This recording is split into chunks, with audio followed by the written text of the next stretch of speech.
Welcome to Life Happens, where Texans come to protect their legacy and prepare for the second half of life. Join your host, attorney Kim Hegwood of Your Legacy Legal Care, and our weekly guest as we navigate the challenges that emerge as life happens. Now here's your host, Kim Hegwood.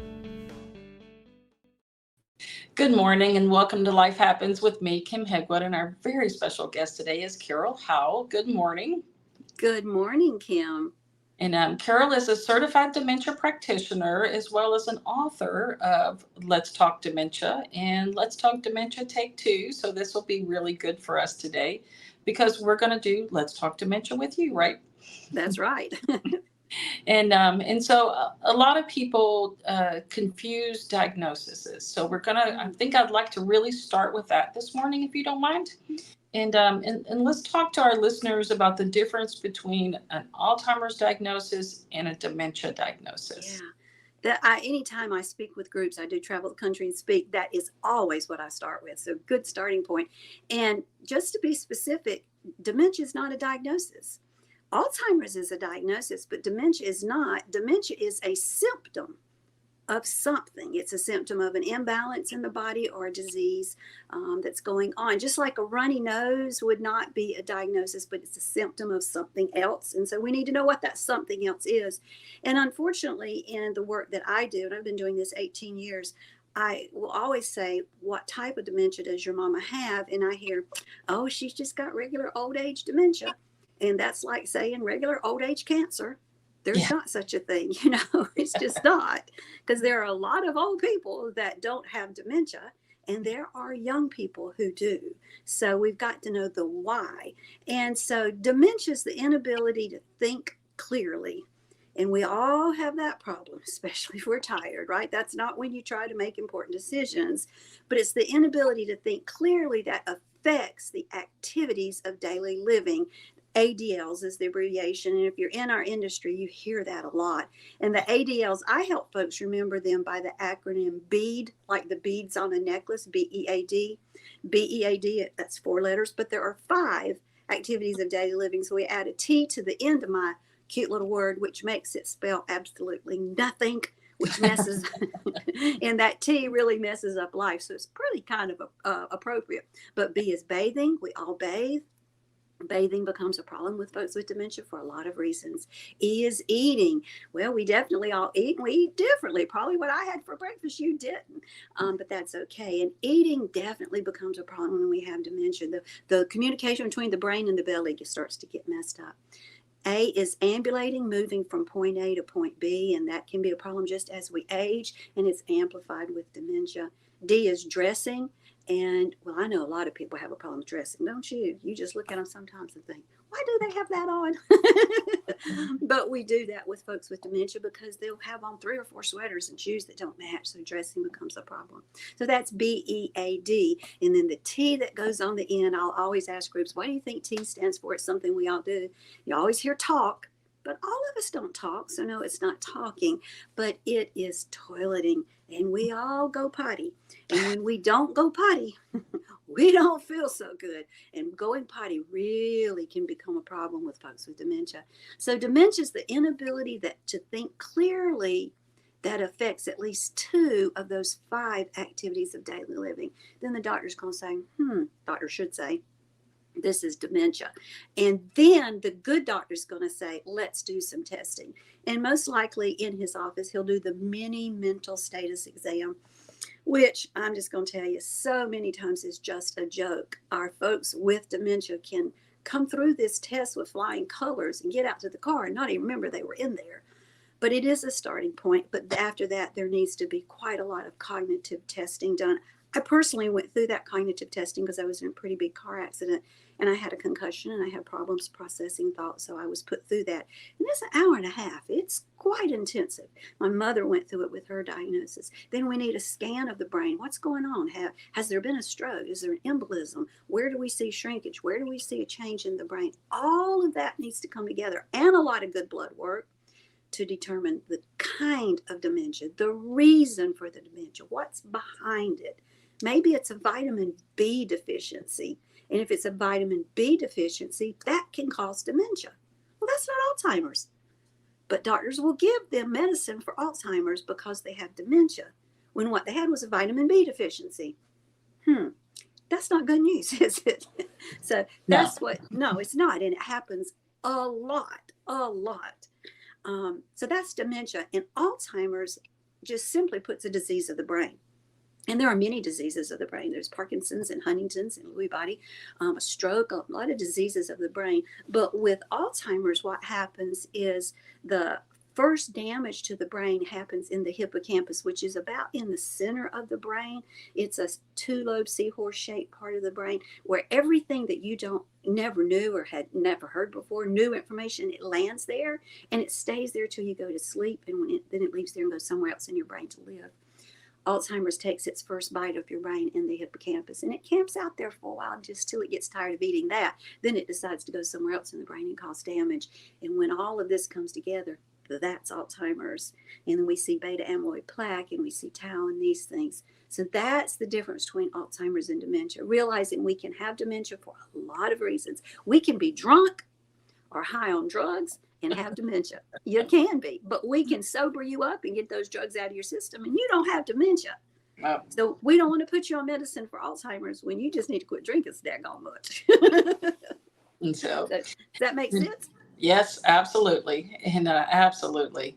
And so how's Alzheimer's diagnosed? And so, because I think, there's a normal way, and then there may be some new ways that I'm hearing. Yeah. So they used to say that Alzheimer's was not diagnosable unless with an autopsy, that they could slice through the brain. And we pretty much don't want to do that when we're alive. So, but now they know it is accurately diagnosed something like 97% of the time. Pretty much it becomes a diagnosis of exclusion, what it is not. We can test you for Parkinson's. No, you don't have Parkinson's. We can find out you don't have Huntington's disease. We can find out you've not had a stroke, and we can find out your vitamin B is normal. All these things that we know it is not. And then what is left then is Alzheimer's. But there are some new tests out. There's new blood work that can be done. They even are testing where they can look straight into the eye and see in the structure of the eye what's going on with the brain. So that is not something they're doing. It's something that's being studied, which I think is just incredible. I mean, the eye is the window to everything, right? So actually looking through, I just think that's just pretty neat. So there are a lot of different processes being investigated, and that many of them which are not invasive, and so that's good.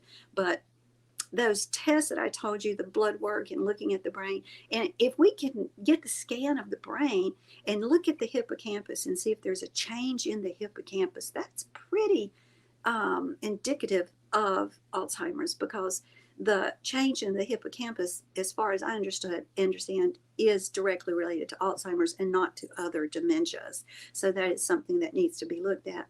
But yet, so many folks are diagnosed with a disease of the brain without having ever looked at the brain. And to me, that makes about as much sense as putting a cast on your arm because it's broken, but you never x-rayed it. Well, how do you know it's broken? Let's take that a little bit further and make sure. So that's kind of how it is diagnosed. So one of the things that, we find with families is that, as the disease progresses, with dementia, communication becomes a problem. And so what can what can the families do to help communicate with someone with dementia? How much time do I have? There's so many things we can do. One of the important things to do is to realize your individual is not responding in a way that is inappropriate or hard to get along with because they're just irritated. They're not doing it to make you unhappy. They really are not getting what you say, and they need help understanding what you say. So there's a couple things we can do. One is to get ourselves on their dominant side. If they're right-handed, position yourself on their right side. This is true in life in general. I don't care who you are and who you're dealing with, what disease they have or don't have. If you want them to really grasp what you're saying, get on their dominant side. The brain receives that information differently. So if they're right-handed, get on their right side. And then position yourself eye to eye. Now, Kim, right now, you and I are pretty much eye to eye. We're more on that level. But if I'm way up here and you're looking up at me and I'm looking down at you, that puts me in a position of authority. And you just better respond right. That just doesn't feel good. We don't like that. So you want to get down on that same eye level, dominant side. And then you want to incorporate what I call the ham sandwich. Now, I come from everything from a food, right? They say music is the international language. It is not. It is food. You know this. But I come from a perspective of faith, where I run a not-for-profit, faith-based not-for-profit. Scripture says we're 2 or 3 together, that God is there. I say we're 2 or 3 together. There is food. You can just count on it. So a ham sandwich. And a ham sandwich is how you approach and touch that person. And if it's someone you know that you can do this, great. If it's someone that you don't know, you need to know their history before you touch them in any way. They may be an abuse victim, and you're going to touch them, and they're like, oh no, don't do that. So be aware of that. But your mother or your family member or somebody from church that knows you, do the ham sandwich. And what you do is you extend your arm out. If they reach for that hand, then you know you can come that close, right? If they don't reach for you, then you don't come any closer. You stay back, because, we all have private space, and private space is different for each of us, how close in we can get with someone. So respect that. But if they draw you in, then you can then incorporate the ham sandwich. And that's by putting the webbing between your thumb and your pointer finger in the same spot in there. So it looks like this. See, it's right over my face here. And then you're going to turn your palm into their palm, and then the fingers lie down like that. You shake hands the normal way, one of you is going to hurt the other. And you would normally think it would be you hurting the hand of the little, 89-pound, 90-year-old woman. But all of a sudden you get one that can grasp and won't let go. And they can't let go. They don't realize they're doing it. And you're thinking, that hurts, let go. But when we do this, it avoids anybody being hurt. Then while you've got your hand there, now we've got these palms together. And if you put your palms together and mash them together, you feel a little suction going on there. There's a pressure point right here that when you do that, it activates that pressure point, and it helps to relax us. And the more relaxed we are as the giver or as the receiver, the better the communication is going to be always, but especially with dementia. So we get them relaxed, eye to eye, down on their level, got the little ham sandwich going. So they've got their hand, you've got your hand. Then you're going to take your other hand and put it on the opposite side of their hand. So now we got a whole sandwich. So their hand is the ham, your hands are the bread. And the reason we want to put that hand on the outside is it gives us a place to be reactive, to be calm, to show them some affection, and it helps to warm them up a little bit, because if they're cold, and so many of our folks stay cold, that happens as we age, there's good reason for that, but it just helps.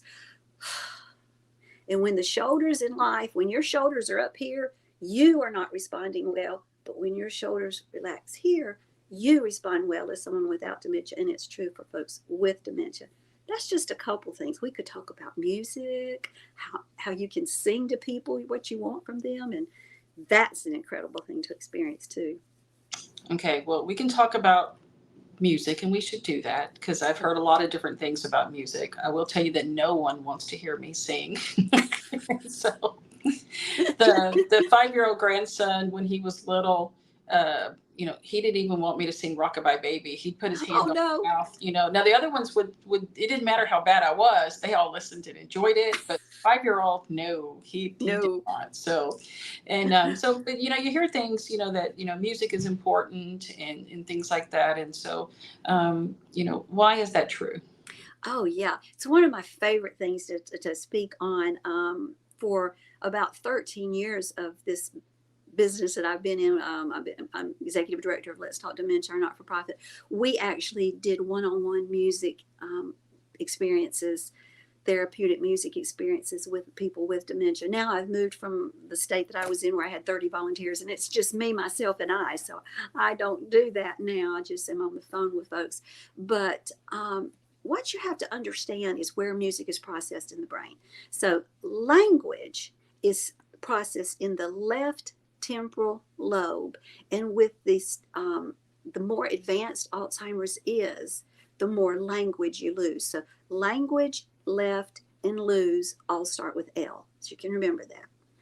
Rhythm is in the right temporal lobe, and it remains, which is incredible. So when they look at these autopsies and they do these slices of the brain where they can actually see just segments, they know that folks who go through every stage of Alzheimer's, they've lived into their 90s, and they've had Alzheimer's since they were 70. So they've been through all the stages, and the brain is deteriorated. 2/3 of the brain has physically left the body. It's left like Elvis, it's gone. And 1/3 of the brain is left. But what is more intact than any other part of the brain is the right temporal lobe, that area near the ear. That's where rhythm is. That's where prayer is, and poetry, and art, and dancing. I call it the artsy fartsy part of the brain. So if you want someone to communicate with you, then you need to spark that part of the brain, not the left lobe where language is. So our folks, they'll say, that's the kind of things they have. They can't make words. But you say to them, will you pray? You say the Lord's Prayer for me. Our Father, which art in heaven. And you're like, how do they do that? But when they get through, they can't say, I love you. My belly hurts, pass the salt. What day? Because see, rhythm, that's prayer, poetry, art. That's the right side. They've got that. Language is over here. They don't have that. It's like folks who stutter. If they stutter, we have a hard time understanding what they're saying, but they can sing and they don't have a problem. It's a different part of the brain that's acting. So if you're working with someone who has advanced dementia, they're just not getting what you've got to say. You're trying to get a question or a point. You got to put your shoes on. We're going to church, or we're going to go down the hall to get some ice cream. And they're just not getting it. Then even with your really bad voice, you need to sing to them those words. And if there is a song that they know, so they know Star Spangled Banner, oh, say, can you see? They're going to know that. So you could go, oh, would you like to go down the hall? Well, all of a sudden, the brain is grabbing that, and it's familiar. They know that tune.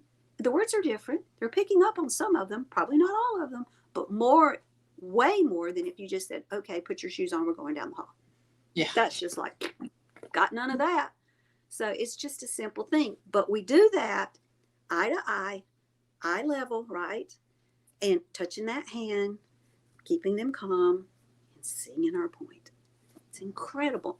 But with the music, what I have done over the years is I've had choirs with folks who have various types of dementia, specifically, more commonly, I should say, Alzheimer's, because Alzheimer's is more prevalent than all the other dementias.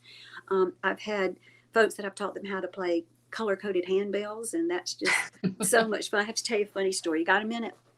So they're just the little handbells, and they would shake them when I point at them, and we would play in chords. So I have a C chord and an F chord and a G chord. We'd play a song written in the key of C. If I pointed at you, you played your bell. And so there's one woman, she just wasn't having it. Well, my own mama told me, I'm never doing that again. It is not fun. Thanks, Mama. But this woman just, nope, she's going to leave. And she had the handle of her bell in her hand, and she took it and she put it in her bra. And out sticks this big old handle of the bell. And I said, Miss Judy, I think you might have my bell. And she goes, I do not. This is my bell. I'm like, I think you're right. That's your bell. Told the staff member, now, you see that bell. Everybody sees it. Save it for me, okay? So it's just a funny thing. And then I've had folks that have come to, I had one lady that came to listen to the choir practice in her memory care community. She didn't sing. She just would come and listen. That's great. She benefited from that. We were doing a Christmas program practice, and we were doing the Christmas program that night. And we were singing Away in a Manger. I think it was Away in a Manger. And everybody knows the first verse. We never did second verses for anything because they're not going to be able to take the words and read them. We just did the verses people commonly knew. Well, when we finished it, there was this voice. And I'm like, where is that coming from? And it was this lady. And she was just belting out the second verse. I wheeled her little self up to the front row and I said, sing that for me. And she did. So the night of the program, got her up there, had her in line. Now, this woman hadn't spoken to anybody in years. And her family said, what is she up here? She doesn't talk. No, she doesn't talk, but she sings. And they said, well, we think you're wrong. You don't, no, that's Granny. She don't do that. I said, just give me 5 minutes, Granny. And when it came time and we finished the first verse, had the choir stop, and I put the microphone down, and she belted out the second verse. It was, everybody was so excited and crying. It was just something. That night she fell, wound up in the emergency room, and she was cursing them for everything they were worth. I mean, every word she'd ever heard in her whole life was coming out. And her, that's a funny thing of how that happens too. Yeah. And they don't do that to be mean. There is actual physiological reason why that happens. But her daughter-in-law went, wait. And she started singing Away in a Manger. She just calmed right down. They did the blood work. And the daughter-in-law just kept singing Away in a Manger. Calmed her down, brought her to something she was capable of understanding. You're poking and prodding me. I don't like this. You're saying words to me I'm not getting. Wait a minute, Away in a Manger? I know that. Made all the difference in the world. They got her in the car to take her home, and then she cursed it out all the way home, too. So quickly, is there things we can do to reduce our chances of dementia, especially Alzheimer's? Yes, there is. And that's news as far as not old information. When my first book was written, we did not know this. My second book was written, Let's Talk Dementia Take 2. That's the purpose of that book. We now know Alzheimer's is preventable, depending on which study or which physician you follow, 90 to 97% of the time. And we didn't know that. My mama passed. And when she passed, I didn't know that. That was news. She passed in 2009. I'm like, I wish I'd have known that then, right? 2019 rather. But lifestyle is the predominant thing, and everybody wants to be able to take a pill or get an injection, and it's just not the way it works. Alzheimer's is a multifaceted disease. There's not just one pill that's going to fix all the problems. It's kind of like if you wanted to empty the ocean and you were doing it with a teaspoon or even a cup or a gallon, you're not going to get anywhere. You got a whole bunch of work that's got to be done. And that's the way Alzheimer's is. But we know that those lifestyle changes are huge. Easy things like going outside, being exposed to daylight, 30 minutes a day without sunscreen. Now, more than that, you need some sunscreen, okay? Because we don't want skin cancer. But getting vitamin C and vitamin D and keeping that active in your life, putting your feet in the grass. It's crazy. Now, that's the one I don't do well because there are lizards all over Southwest Florida. And some of them are freaky. So I'm not real good at that, but I am outside. But seeing nature, there are doctors in Asian countries that literally will prescribe tree hugging. Sounds like hippies, right? You go outside and hug a tree, but it's that touching of nature, physically touching, feeling nature. I walked my granddaughter in, and I taught her very early to smell flowers, and now she'll smell every leaf she sees. She likes to smell them. That kind of thing is good for her. So being outside, being in intergenerational opportunities, being around people older than us and younger than us is very good. That's why in some countries where we see lower rates of dementia, they live communally with the families. They don't separate. There's great grandma and grandma and aunts and uncles, and everybody live in one big house. It's the Waltons, I guess. That's actually good for the brain. If that's something you've always done. Now, it's not something good to introduce once they get dementia. That's a disaster. We don't do that. The other thing is good exercise. They say exercise in 20 minutes, 3 times a week is the minimum, and doing something you enjoy. Now, I don't enjoy the treadmill. I fell off of one day, so I don't want to do it. And the elliptical is a gift straight from hell. I'm pretty sure. I'm not. Yeah. But I will get on my recumbent trike, and I can go 5 miles and nothing. I love that. And for some reason, I decided to start going to the gym, and it's not quite so bad. But it's doing what you like to do that you will do. Plant-based eating is the big thing, and that's where everybody goes, I'm not giving up my bacon. Okay, don't give up your bacon. I don't want to give up my bacon either. I'm not going to argue with you about your bacon, but would you give up hamburgers twice a week? Just twice a week. Decide, I'm not going to have red meat. And then after a month, you might decide you could give up another meal. Maybe cut something else out, cut chicken out one meal, and decide I'm going to eat plants. I'm going to make vegetable soup. I'm going to make zucchini lasagna. I make a zucchini lasagna that, well, if you didn't know it, if you just tasted it, you would not know that it's zucchini instead of noodles. Okay, I'll let you send me that recipe. So okay. But in fact, you can buy plant-based pasta.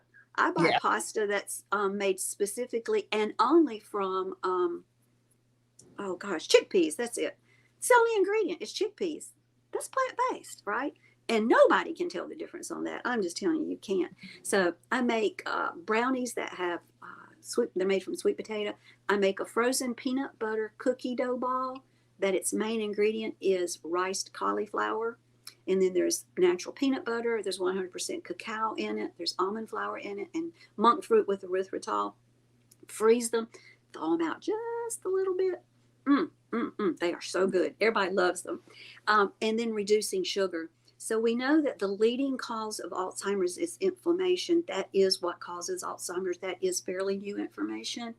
And the leading cause of inflammation in our bodies is sugar. Sugar is more addictive than cocaine and heroin. And once you get that taste in your mouth, nothing else tastes as sweet. And it's not been in my mouth in quite some time. And now when I eat an apple, it's like, oh, this is really good. This is sweet. This is dessert. It's great. But monk fruit with erythritol measures like sugar, tastes like sugar, bakes like sugar. It's a great substitute. It's not cheap, but it also will not bring inflammation in your body. You got to weigh that. And we don't want that inflammation. The leading cause of many diseases is inflammation. We get the inflammation out of our body and the gut to get the gut healthy. And that's another thing we work on is your gut health. Because what affects the gut directly affects the brain. So we got to keep this part happy and healthy for this part to be healthy. You can't have one without the other. Those are just a few things. Awesome things. So Ms. Howell, tell us how to find you and how to find your books. Yes. So thank you for asking. So I have a podcast myself and a video series it's all called Let's Talk Dementia. Our not-for-profit is called Let's Talk Dementia. So you can go to www.letstalkdementia.org and that's the website. The podcast links are there. Video links are there for some of them. I've been doing for several years, many years. They're not all there. But, and then there's a drop-down menu where you can write me if you have a question. Put your question, your phone number. I will call you or I will email you, whatever works for you. I charge nothing for my services. I have clients who have called me. I had one lady call me 16 times in one day. That was a lot. Bless her soul. But I have clients that will call me every 3 or 4 days for what they are dealing with, they need help with. And I do help them with that. I also help folks find an assisted living or memory care if they need that and help them know what to look for and what to avoid and just good steps in that. And I never charge for my services. So happy to hear from any of your folks that need some help. So they can call you as well at 803-984-9875? That's it. Yeah. All right. I appreciate it. And, oh, my God, Carol, this has been so good today. And I look forward to having you on the show again soon. Thank you, Kim. Take care. Blessings to you. Thanks for tuning in to this week's episode of Life Happens with Kim Hegwood. Be sure to tune in every Thursday at 10 a.m. wherever you listen to your podcast as we navigate through the challenges that emerge as life happens. The content of this podcast does not establish an attorney-client relationship or constitute attorney-client privilege, legal, medical, financial, or any other professional advice.